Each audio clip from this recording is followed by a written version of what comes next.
How do children learn? New scientific findings suggest that the process isn't what many think it is.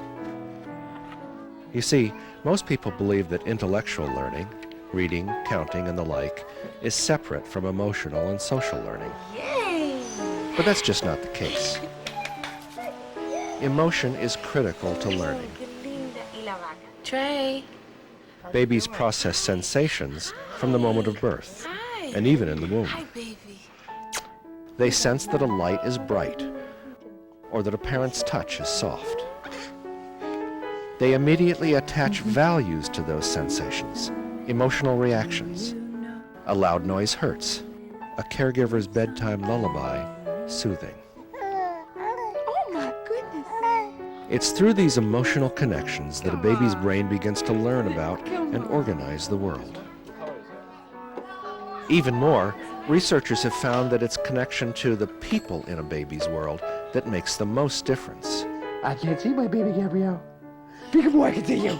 Children are wired to learn through their important caregivers, Watch this, watch. and we as adults are wired to teach You them. do it.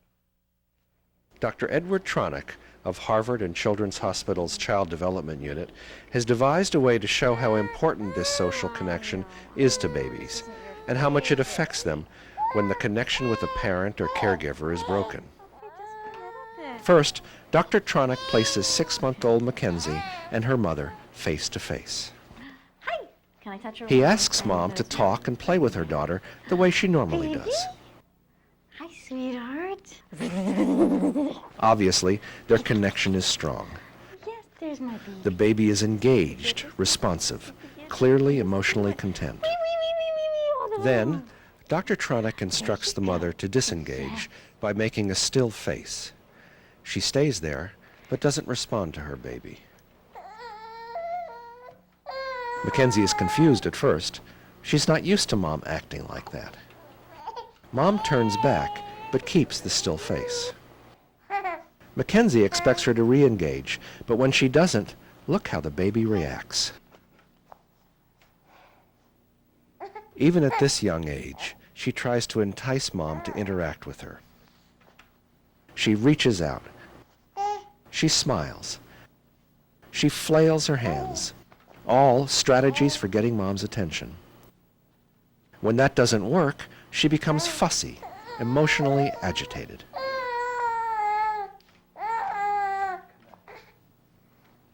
And finally, she just gives up. The meaning of the event is this emotion that the infant is experiencing in relationship to this breaking of the connection in relationship to the mother. And that's a fearful, frightening thing. And the infant will do a lot to try and overcome it. But when they fail with a sense of helplessness and a loss of control. Dr. Tronick then asks Mom to re-engage. Good girl. It takes a moment, but soon the world goes back to normal for Mackenzie. This striking dynamic happens not just with parents, but with any close caregiver, and at any age, like with 2-year-old Michael and his mother.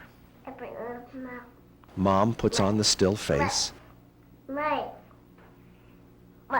and Michael tries everything he can to reestablish connection.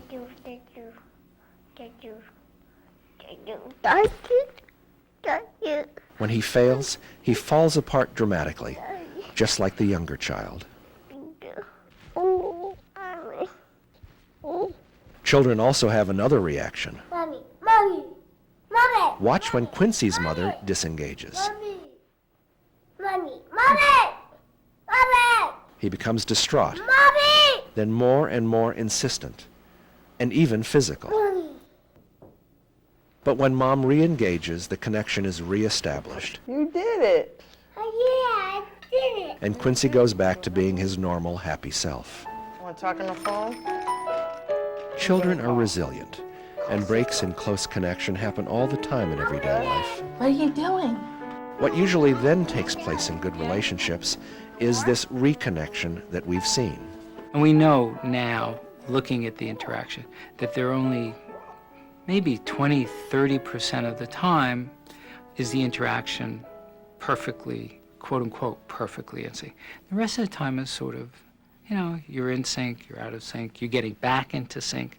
And that's really what I think is the key process, which is getting back into synchrony.